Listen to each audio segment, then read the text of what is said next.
Very good morning, students. Today we are going to discuss chapter 4, materials, metals and non-metals. So starting with the introduction, materials around us can be generally divided into two groups. यानी जितने भी हमारे around materials हैं उनको हम दो groups में divide कर सकते हैं, metals and non-metals. और इसका हमने brief idea class number 7th में भी थोड़ा सा लिया हुआ है. मेटल्स में हमारे एग्जांपल्स आते हैं iron, gold, silver etcetera. Non metals में आता है कार्बन, ऑक्सीजन और इस तरीके से बहुत सारी और भी जैसे कोल या बहुत सारे और एग्जांपल्स हैं जो हमने स्टडी किए हैं और अभी जब हम स्टडी करेंगे तो और भी उसके एग्जांपल्स हम देखेंगे. तो ये जो डिवीज़न है, ये जो डिवीज़न किया गया है मेटल्स और नॉन मेटल्स, ये दो ग्रुप्स में, it is based on physical and chemical properties. ये जिन पर बेस्ड है, मतलब किस आधार पे हमने इनको डिवाइड किया है, किस बेसिस पे हमने डिवाइड किया है दो ग्रुप्स में, तो that basis is the physical and chemical properties. यानी फिज़िकल प्रॉपर्टीज़ में आता है कि वो कैसा दिखता है, उसकी क्या मतलब एक्सटर्नल अपीयरेंस से रिलेटेड ज़्यादातर फीचर्स होते हैं. केमिकल प्रॉपर्टीज़ में आते हैं केमिकल रिएक्शंस क्या क्या करता है और इस टाइप के जितने फीचर्स होते हैं. So moving on, firstly we will discuss the physical properties of metals and non metals. So physical properties को हम कंपैरेटिव वे में पढ़ेंगे. एक तरफ हमने प्रॉपर्टी लिया है, सेकेंड कॉलम में मेटल, थर्ड में नॉन मेटल. तो एक एक प्रॉपर्टी लेंगे हम, डिफरेंट प्रॉपर्टीज़ आर हियर, और उसके बाद हम कंपेयर करेंगे कि मेटल में क्या है सिचुएशन और नॉन मेटल में क्या सिचुएशन है. तो first one is physical state at room temperature. Physical state मतलब कि कोई चीज़ सॉलिड, लिक्विड और गैस, इन तीन में से कौन से स्टेट में है at room temperature. So there in case of metals, ज़्यादातर जो मेटल्स होते हैं वो सॉलिड होते हैं. सिर्फ एक एक्सेप्शन जो आपको एग्जांपल आपकी बुक में गिवन है, that is of mercury. Mercury एक एक्सेप्शन है. हमने लास्ट ईयर जो पढ़ा था कि थर्मोमीटर में मरकरी होता है, तो that mercury it is in liquid shape. वो लिक्विड शेप नहीं, लिक्विड होता है, that is in liquid state. And non metals का अगर हम बात करें तो वो सॉलिड, लिक्विड, गैस तीनों फॉर्म में हो सकते हैं. सॉलिड का एग्जांपल है कोल, लिक्विड का एग्जांपल हो जाता है ब्रोमीन गैस का, ब्रोमीन लिक्विड भी आता है, और गैस में तो आप कार्बन डाइऑक्साइड, ऑक्सीजन, बहुत सारे क्लोरीन और इन सभी चीज़ों को ले सकते हो. Second property that we are going to discuss is the hardness. यानी कि अगर आप कोई चीज़ लो, अगर आप उसको नाइफ से कट करते हो या किसी भी चीज़ से या जस्ट फॉर टच, तो कोई चीज़ हार्ड है या सॉफ्ट है. तो जो मेटल्स होते हैं ज़्यादातर वो हार्ड होते हैं और नॉन मेटल ज़्यादातर सॉफ्ट होते हैं. अब एक्सेप्शंस हम पढ़ते हैं. तो मेटल्स में एक्सेप्शन है that of sodium and potassium. Sodium और पोटेशियम को ऐसे आप रख के और नाइफ से भी आप उसको कट कर सकते हो. तो सोडियम और पोटेशियम दो बहुत सॉफ्ट मेटल्स हैं, तो ये एक्सेप्शंस हैं. अदरवाइज़ ज़्यादातर मेटल जैसे आयरन है, गोल्ड है, सिल्वर है, एल्यूमिनियम है, ये हार्ड होते हैं. सॉफ्ट होते हैं हमारे ज़्यादातर नॉन मेटल्स. नॉन मेटल्स में लेकिन एक्सेप्शन किसका है, डायमंड का है. और ये जो डायमंड है it is the hardest material which is known. ठीक है, ये सबसे हार्ड मटेरियल है जो हमको पता है अर्थ के ऊपर. So it is an exception. Third property is the metallic lustre. Metallic lustre यानी शाइन. सरफेस के ऊपर एक शाइन होता है, ग्लास के जैसा शाइन नहीं, बट जैसा शाइन आपको मेटल चीज़ों में दिखाई देता है. जैसे गोल्ड के ऑर्नामेंट जिस तरह से शाइन करते हैं, या स्टील का ग्लास आपके घर में हो तो वो कैसे शाइन करता है. All that comes under metallic lustre. So metallic lustre जो है आपको सिर्फ मेटल्स में दिखाई देती है, नॉन मेटल्स में मेटेलिक लस्टर नहीं होता है. उसके बाद आता है नेक्स्ट प्रॉपर्टी, मैलिएबिलिटी. तो मैलिएबिलिटी क्या होती है. मैलिएबिलिटी वो प्रॉपर्टी होती है जिसकी हेल्प से कोई चीज़ या किसी मटेरियल को आप शीट्स में कन्वर्ट कर सकते हो, थिन शीट्स में, यानी पतली पतली शीट्स में आप उसको कन्वर्ट कर सकते हो. तो इस प्रॉपर्टी को हम कहते हैं मैलिएबिलिटी. यानी अगर आपको डिफाइन करने को आता है कि व्हाट इज़ मैलिएबिलिटी, तो you will say malleability is the property by virtue of which or with the help of which a material can be converted into or beaten into thin sheets. तो ये हो गया हमारा malleability.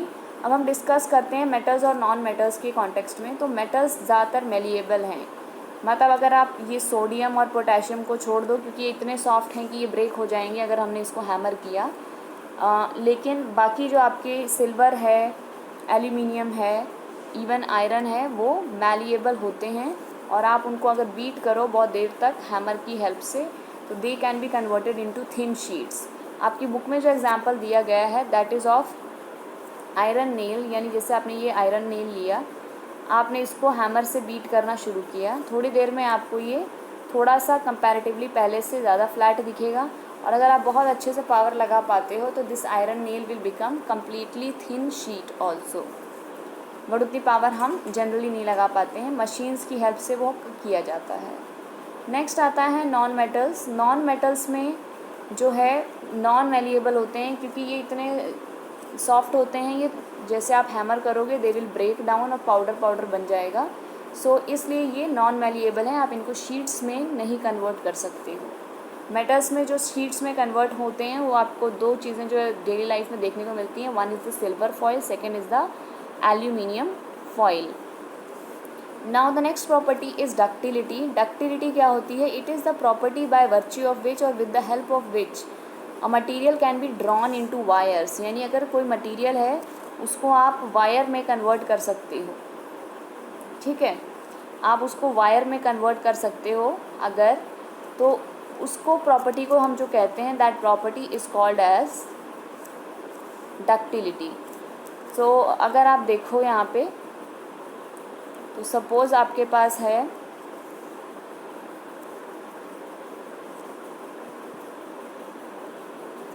Suppose आपके पास है ये क्या कहते हैं, कोई भी आपके पास ये आ जाता है, कोई भी मेटल है, तो अगर आप मेटल को देखोगे, जैसे कि आप कंसिडर करो आपके पास कोई कॉपर का मटेरियल है, तो कॉपर को आप वायर बना सकते हो, एल्यूमिनियम की आप वायर बना सकते हो। लेकिन अगर आप कोई नॉन मेटल कंसिडर करो, फॉर एग्जांपल आप कोल कंसिडर करो, तो कोल है ये, कोल का तो मेटल बनने वाला नहीं है। Similarly for other non metals also, जो खास करके लिक्विड और गैस फॉर्म में हैं, उनको तो आप कभी भी नहीं बना सकते हो। तो आपने कभी भी कोल वायर्स नहीं देखी हैं, बट आपने कॉपर वायर्स, एल्यूमिनियम वायर्स देखे हैं। तो आप क्या कह सकते हो, जितने भी मेटल्स हैं वो डक्टाइल हैं और जो नॉन मेटल्स हैं वो नॉन डक्टाइल हैं। Next property is the conduction of heat. Conduction को हम दो पार्ट्स में डिस्कस करेंगे, one is conduction of heat और दूसरा है कंडक्शन ऑफ इलेक्ट्रिसिटी। तो कंडक्शन ऑफ हीट की अगर बात करें तो मेटल्स गुड कंडक्टर्स हैं और नॉन मेटल्स बैड कंडक्टर्स या पुअर कंडक्टर्स हैं। गुड कंडक्टर्स होने की वजह से ही आपके जितने भी घर में ज़्यादातर यूटेंसिल्स होते हैं, कुकिंग यूटेंसिल्स, वो बने होते हैं मेटल से ही, ठीक है, और ज़्यादातर ताकि मतलब जो फूड है वो कुक हो सके, क्योंकि अगर आप नॉन मेटल ले लोगे तो वो उस अंदर उसके हीट जा ही नहीं पाएगी, it will not be able to enter it, and because of that वो जो है खाना आपका कुक नहीं होगा। Now if you consider the non metals, they are poor conductors, और इसी वजह से जो नॉन मेटल्स हैं उनको उन्हीं जो यूटेंसिल्स हैं जो मेटल के बने हुए हैं उनमें एज अ हैंडल यूज़ करते हैं हम। फॉर एग्ज़ाम्पल अगर आपके पास कोई भी कुकिंग पैन है तो यूजली उसका जो हैंडल होता है तो वो प्लास्टिक का बना होगा या किसी और नॉन मेटल का बना होगा, बेकेलाइट का बना होगा। ये सारी चीज़ें जो हैं वो कई सारे, या तो एक नॉन मेटल है या कई सारे नॉन मेटल्स का कॉम्बिनेशन होती हैं। Now moving on to the next property. तो अगली प्रॉपर्टी है conduction of electricity. Conduction of electricity, तो हमने ये बहुत पढ़ा हुआ है कि मेटल्स जो हैं वो गुड कंडक्टर्स हैं और यही वजह है कि मेटल्स को हम वायर बनाने के लिए भी यूज़ करते हैं। तो एक तो प्रॉपर्टी है कि मेटल को आप वायर में बना सकते हो, यानी मेटल्स आर डक्टाइल, ठीक है, दे हैव डक्टिलिटी। दूसरी प्रॉपर्टी ये है कि वायर बनाने के बाद वो यूज़फुल भी हैं, क्योंकि वो गुड कंडक्टर्स हैं तो वो कैरी कर सकते हैं electricity. Now we come to non metals. So non metals जो हैं वो जनरली पुअर कंडक्टर्स होते हैं। ज़्यादातर जो भी नॉन मेटल्स हैं they are all poor conductors of electricity. एक इसमें एक एक्सेप्शन आ जाता है, that is of graphite. Graphite carbon का ही एक एलोट्रोप है या एक ऑल्टर्ड फॉर्म कह सकते हो, मतलब कार्बन ग्रेफाइट के फॉर्म में एग्जिस्ट करता है, कार्बन डायमंड के फॉर्म में एग्जिस्ट करता है, कार्बन कोल के फॉर्म में भी एग्जिस्ट करता है। तो ये तीन फॉर्म्स में एग्जिस्ट करता है। इसमें से जो ग्रेफाइट है ये form it is a good conductor, other बाकी जो फॉर्म्स हैं वो गुड कंडक्टर्स नहीं है। अब ये ग्रेफाइट प्रेजेंट कहाँ होता है? पेंसिल जो आपने नोक देखी होगी, पेंसिल की जो लीड होती है, this lead of the pencil, not the lead. Lead एक मेटल है और उसका हम यहाँ पे कंसिडरेशन नहीं कर रहे हैं, हम नॉन मेटल्स की बात कर रहे हैं। तो ये जो लीड होती है आपकी पेंसिल की, this is made up of graphite, और ग्रेफाइट जो है वो गुड कंडक्टर है। इसीलिए आपको हमेशा बोला जाता है कि never put a pencil which is sharpened on both the ends into a socket while it is on, क्योंकि इससे आपको करंट लग सकता है, क्योंकि वो कंडक्टर है अच्छा। अब अगला प्रॉपर्टी आती है सोनोरिटी। सोनोरिटी होता है, साउंड से इसका वर्ड आया है।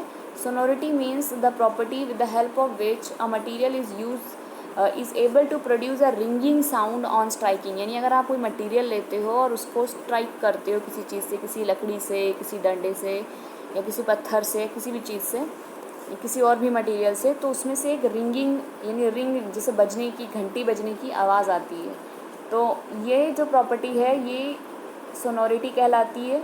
अब हम बात करते हैं मेटल्स की। तो मेटल्स सोनोरस होते हैं। सोनोरस होते हैं यानी they possess the property of sonority, यानी मेटल्स में सोनोरिटी की प्रॉपर्टी प्रेजेंट होती है। If you consider the non metals, तो इसमें सोनोरिटी की प्रॉपर्टी एब्सेंट होती है। और यही कारण है कि जो बेल्स होते हैं टेम्पल्स में या कहीं भी, आपके स्कूल का भी जो बेल है, that is made up of metal and not of any would which is a non metal. अगर लकड़ी का बना देंगे तो हमको आवाज़ ही नहीं आएगी। तो ये जो रिंगिंग साउंड होती है, इसी को हम कहते हैं कि ये प्रॉपर्टी है सोनोरिटी की, और जो ये प्रोड्यूस कर पाता है वो है मेटल्स, और मेटल्स को इसीलिए सोनोरस कहते हैं और नॉन मेटल्स को नॉन सोनोरस कहते हैं।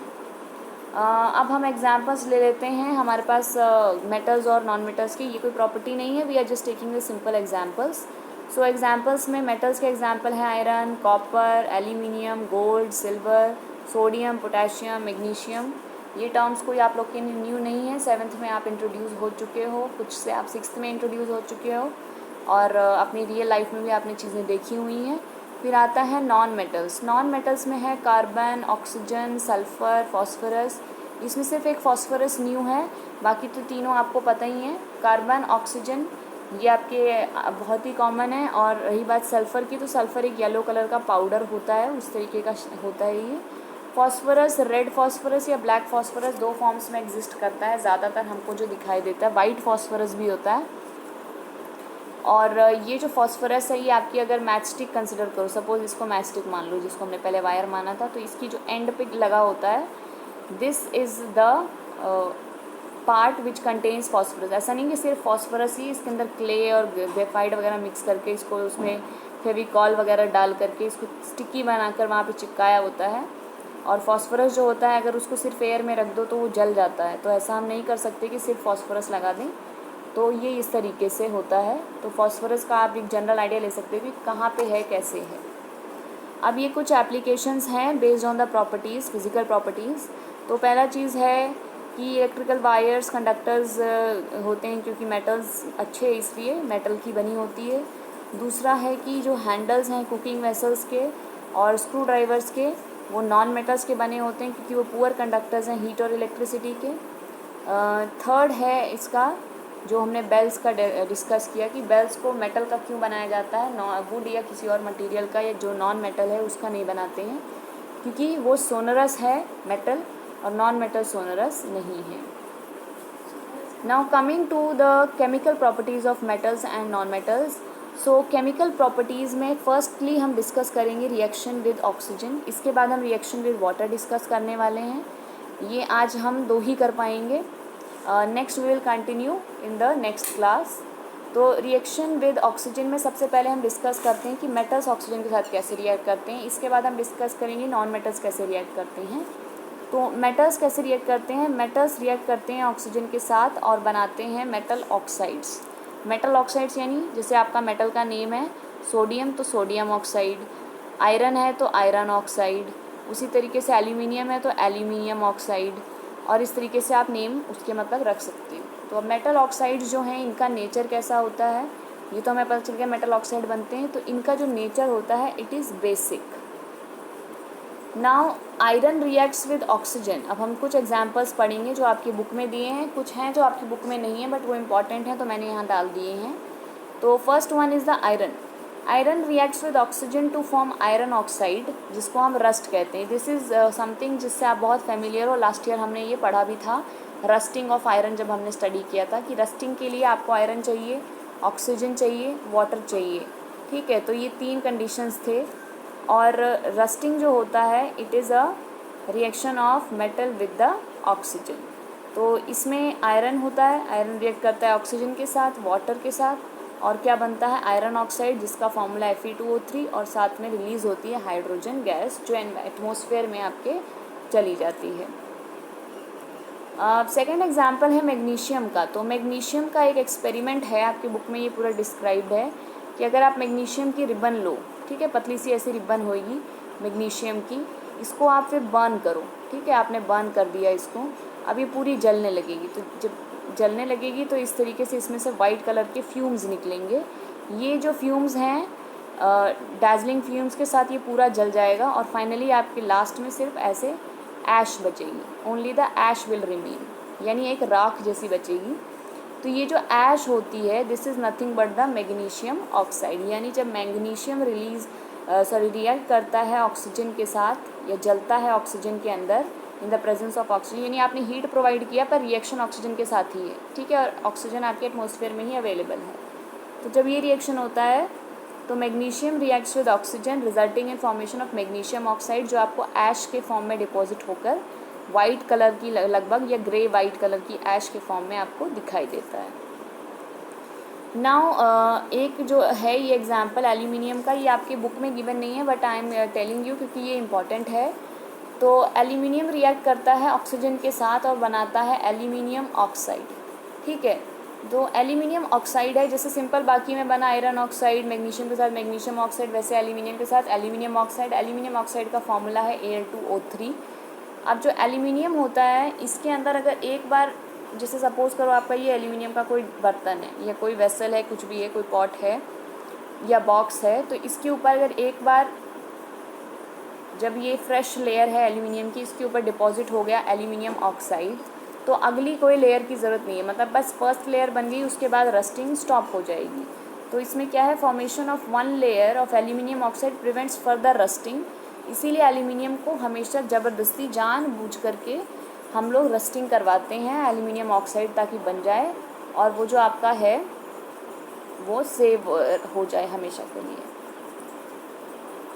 So moving on to the next one, that is the, हमने जो डिस्कस किया कि अच्छा ठीक है कि मेटल ऑक्साइड बनते हैं जब मेटल्स रिएक्ट करते हैं ऑक्सीजन के साथ। अब हम टेस्ट करते हैं कि बेसिक नेचर है, ये हमने बोला था कि जो ऑक्साइड्स हैं उनका नेचर बेसिक होता है, तो मेटल ऑक्साइड्स का नेचर बेसिक है। इसको टेस्ट कैसे करेंगे, तो what you have to do is you take a test tube. Test tube के अंदर आप कोई भी ऑक्साइड डालोगे मेटल का।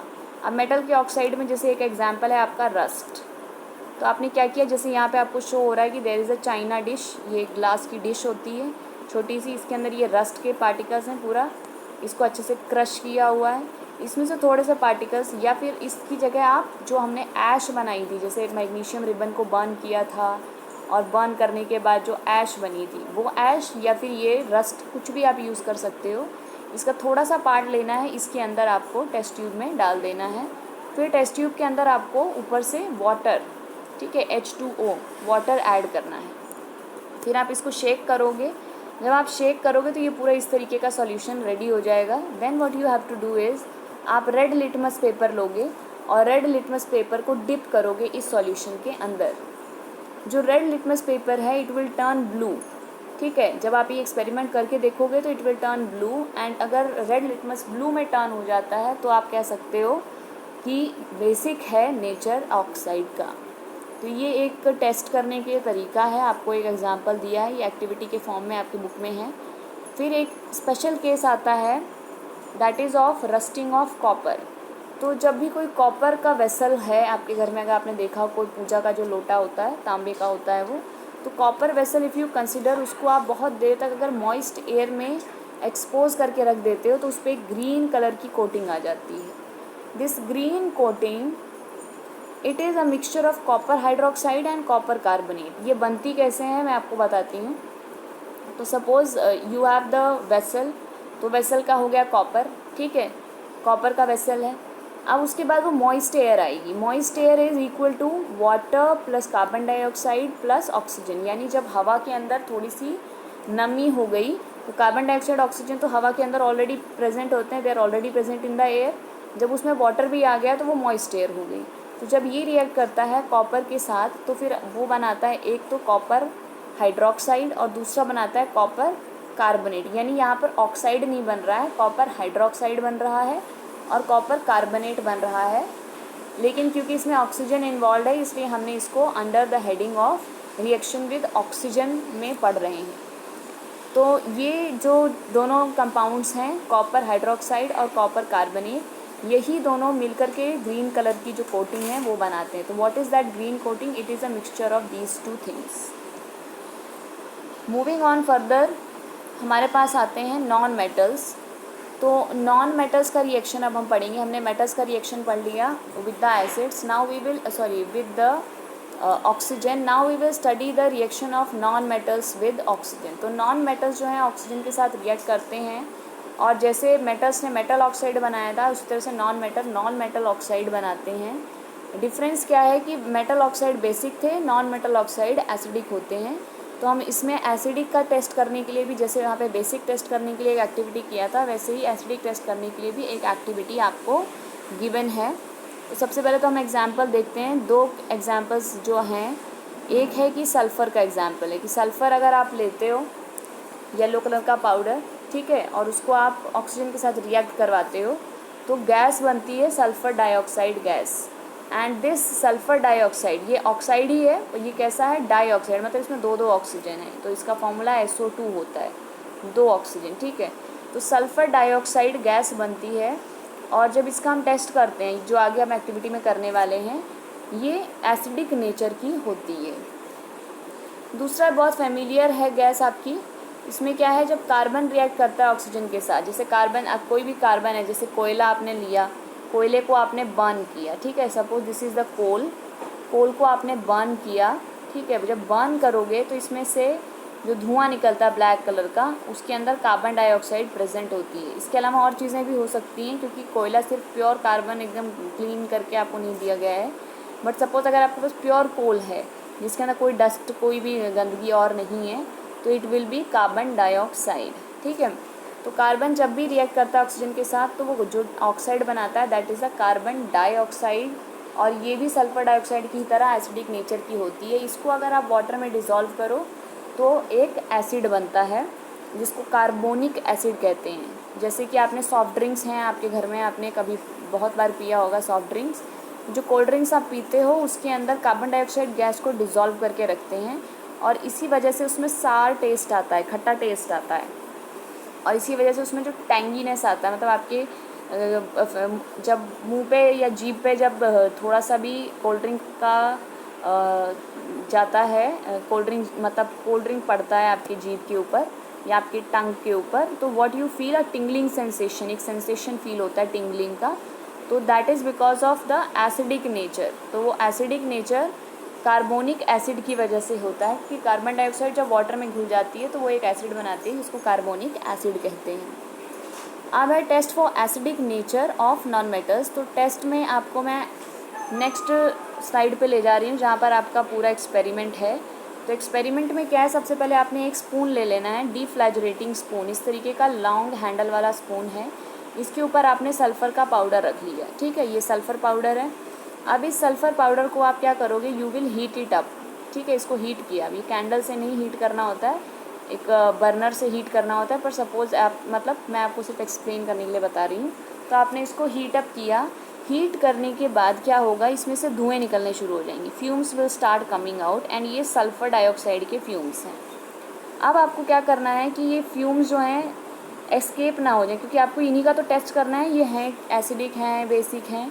तो आप क्या करोगे, एक क्लोज जार लोगे इस तरीके से और उसके अंदर इस स्पून को इस तरीके से ये डिप कर दोगे और फटाफट से ये लिड लगा दोगे, ठीक है, ताकि गैस बाहर नहीं जा पाए। अब क्या होगा, इसके अंदर इस तरह से फ्यूम्स इकट्ठे हो जाएंगे। अब थोड़ी देर बाद आपको स्पून उसमें से विड्रॉ कर लेना है। स्पून को आपने बाहर निकाल दिया, स्पून बाहर निकालने के बाद आपने उसके अंदर थोड़ा सा वाटर ऐड कर दिया, ठीक है। जब वाटर ऐड कर दोगे तो ये जो सल्फ़र डाइऑक्साइड है, दिस सल्फ़र डाइऑक्साइड, इसके साथ में वाटर ऐड हो जाएगा और एक नया कंपाउंड बनेगा H2SO3। इसी को हम सल्फ्यूरस एसिड कहते हैं, सल्फ्यूरस एसिड। आपने सल्फ्यूरिक एसिड पढ़ा हुआ है, but this one is sulphurous acid, ठीक है, H2SO3 है ये, 4 नहीं है। तो यहाँ पे सल्फ्यूरस एसिड बनता है एंड दिस सल्फ्यूरस एसिड जब इसका आप टेस्ट करोगे with the help of a blue litmus paper, तो ब्लू लिटमस पेपर जो है ब्लू से रेड हो जाएगा, ठीक है। अगर ये ब्लू लिटमस था तो it will convert into red, जिससे आपको पता चल जाएगा कि ये जो ऑक्साइड बना था सल्फर डाइऑक्साइड वो बेसिक नेचर का एसिडिक नेचर का था, और इसके वाटर में घुलने के बाद जो कंपाउंड बना वो भी एसिडिक नेचर का था। So this is the experiment, और ये यहाँ पे उसी का डिस्क्रिप्शन पूरा दिया हुआ है। अब हम चलते हैं reaction with water. Reaction with water जब हम डिस्कस करेंगे तो मेटल्स के टर्म्स में और नॉन मेटल्स के टर्म्स में, जैसे हमने रिएक्शन विद ऑक्सीजन को डिस्कस किया था मेटल्स और नॉन मेटल्स दोनों के टर्म्स में, वैसे ही हम ये वाटर का भी दोनों के टर्म्स में डिस्कस करेंगे। तो मेटल्स का है, metals react with water to form metal hydroxide, hydrogen gas is also release in the reaction. तो मेटल जब रिएक्ट करते हैं वाटर के साथ तो ज़्यादातर क्या बनाते हैं वो मेटल हाइड्रोक्साइड, साथ में हाइड्रोजन गैस भी रिलीज़ होती है। और जो मेटल हाइड्रोक्साइड्स हैं, मेटल के चाहे ऑक्साइड हों चाहे हाइड्रोक्साइड हैं, बेसिक नेचर के होते हैं। अब कुछ एग्जांपल्स आपको दिए जिसे वन बाय वन डिस्कस करते हैं। सोडियम एंड पोटेशियम, सोडियम और पोटेशियम जो होते हैं ये वाटर के साथ और ऑक्सीजन के साथ मिलकर इकट्ठे जब रिएक्ट करते हैं तो it is a very vigorous और वायलेंट या बहुत ही फास्ट रिएक्शन होता है। तो सपोज़ आपने एक वेसल लिया, उसमें पानी भरा, उसके अंदर आपने एक छोटा सा पीस, बहुत छोटा, ये मैंने बहुत बड़ा बना दिया, बहुत छोटा सा पीस आपने सोडियम मेटल का ले लिया। सोडियम का सिंबल Na होता है, पोटेशियम का K होता है, तो दोनों में से कोई भी आपने ले लिया। और उसके बाद आपने क्या किया, यू जस्ट वेट, कुछ आपको करना नहीं है, आपको सिर्फ वेट करना है। अब ये क्या करता है, ये वाटर के साथ फटाफट रिएक्ट करेगा और बहुत सारी हाइड्रोजन गैस को ये रिलीज़ कर देगा। ये जो हाइड्रोजन गैस है, ठीक है, ये रॉकेट फ्यूल की तरह भी यूज़ होती है, ये हाईली कंबस्टिबल होती है। अब ये रिएक्शन जो होता है इसमें सिर्फ ऐसा नहीं कि सिर्फ हाइड्रोजन गैस ही रिलीज़ हो रही है, साथ में बहुत सारी हीट भी रिलीज़ होती है। अ lot of heat is also produce.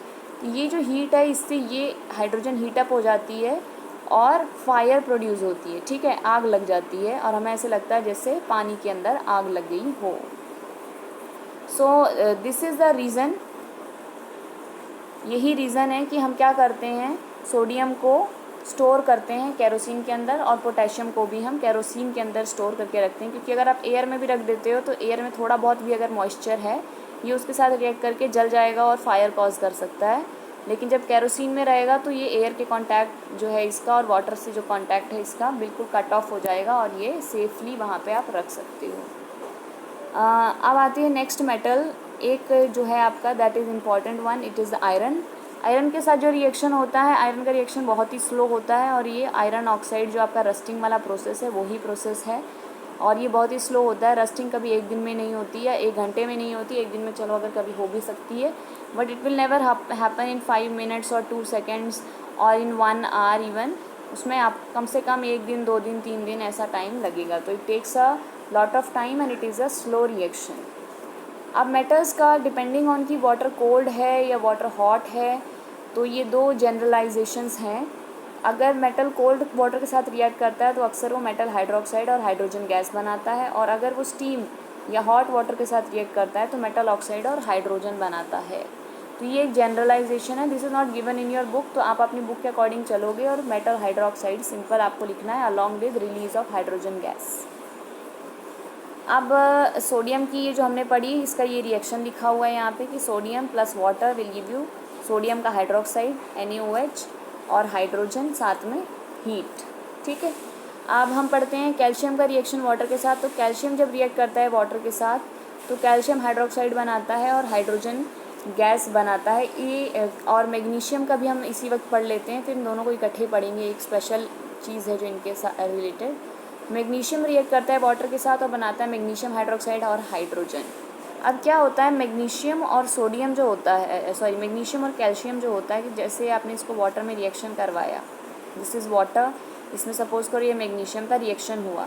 अब रिएक्शन होने के बाद इसमें जो हाइड्रोजन गैस रिलीज़ होती है तो उसके जो बबल्स हैं वो इसके नीचे वाले सरफेस पे ऐसे स्टिक हो जाते हैं जाकर के सारे बबल्स, ठीक है। ये H2 के बबल्स जो हैं ये जाकर के इसके चिपक जाते हैं नीचे सरफेस पे, और इसकी वजह से क्या होता है, ऐसा लगता है जैसे कि आपका ये कैल्शियम या फिर ये जो मैग्नीशियम जो भी था इनमें दोनों में से, वो ऐसा लगता है जैसे it is floating on the surface of water. ये हम नेक्स्ट स्लाइड में पढ़ेंगे। तो ऐसे लगता है जैसे फ्लोट कर रहा है। तो ये एक इसका इम्पॉर्टेंट है। नेक्स्ट आता है रिएक्टिविटी मेटल्स का वाटर के साथ डिफ़र करता है। ये हम मतलब हमने अभी सारी रिएक्टिविटी ही डिस्कस की है, अब हम उसको जनरलाइज करके आउटलाइन में शॉर्ट में डिस्कस करेंगे। तो जैसे हमने पढ़ा सोडियम, पोटेशियम, कैल्शियम, ये कोल्ड वाटर के साथ भी रिएक्ट कर सकते हैं, क्योंकि देखो सोडियम बहुत फास्ट रिएक्ट करता है, पोटेशियम फास्ट रिएक्ट करता है, कैल्शियम थोड़ा स्लो करता है, पर ये कोल्ड वाटर के साथ भी रिएक्ट कर सकता है। Magnesium react slowly with hot water, ये हॉट वाटर के साथ रिएक्ट करेगा और स्लाइटली सॉल्यूबल मैग्नीशियम हाइड्रोक्साइड बनाएगा, और जो हाइड्रोक्साइड बनाएगा दैट इज़ मैग्नीशियम हाइड्रोक्साइड, जो थोड़ा सा सॉल्यूबल होता है वाटर में। फिर है एल्यूमिनियम, जिंक और आयरन, ये धीरे धीरे रिएक्ट करते हैं और ये स्टीम के साथ, वाटर वेपर जो होता है वो वाला फॉर्म, दैट फॉर्म, उसके साथ ये रिएक्ट करते हैं। Lead, copper, silver and gold, ये वाटर के साथ रिएक्ट नहीं करते हैं, और यही कारण है जितनी भी ज्वेलरी वगैरह है आप देखो गोल्ड की है, वो हमेशा बहुत सालों तक वैसी की वैसी रहती है, उसमें कोई चेंजेस नहीं आते हैं। अगर आप उसको पहन के नहा भी लेते हो तो भी डजेंट मैटर। ये तो नोट जो था आपका, ये मैंने लास्ट साइड में ही डिस्कस कर लिया कि white floats, calcium and magnesium float करते हैं। और अब हम लास्ट टॉपिक डिस्कस कर लेते हैं आज का, दैट इज़ नॉन मेटल्स जो हैं वो जनरली रिएक्ट नहीं करते हैं वाटर के साथ, लेकिन मतलब नॉन मेटल्स का reaction with water. So non metal generally react नहीं करते हैं वाटर के साथ, लेकिन कुछ जो हैं वो बहुत रिएक्टिव होते हैं एयर में, मतलब वाटर में रिएक्टिव नहीं है, ज़्यादातर नहीं है। अब आपको ये एग्जांपल जो यहाँ पे फॉस्फोरस का दिया हुआ है, ये बहुत रिएक्टिव होता है एयर में, तो इसको ऑक्सीजन के अंडर देना चाहिए था, बट आपकी बुक में ये वाटर में स्टोर होता है और इसलिए ये वाटर के अंडर दिया हुआ है, तो that is why I am discussing over here. तो फॉस्फोरस जो है it catches fire if expose to air, ये फायर कैच कर लेता है अगर इसको आपने एयर में रख लिया, इसलिए इसको हम वाटर में स्टोर करते हैं। तो ऑल इन ऑल आपको क्या समझना है कि फॉस्फोरस भी यहाँ पर वाटर के साथ रिएक्ट नहीं कर रहा है, it is reacting with air. So that was all for now. Next we will discuss in the next class. Till then, revise this and study well.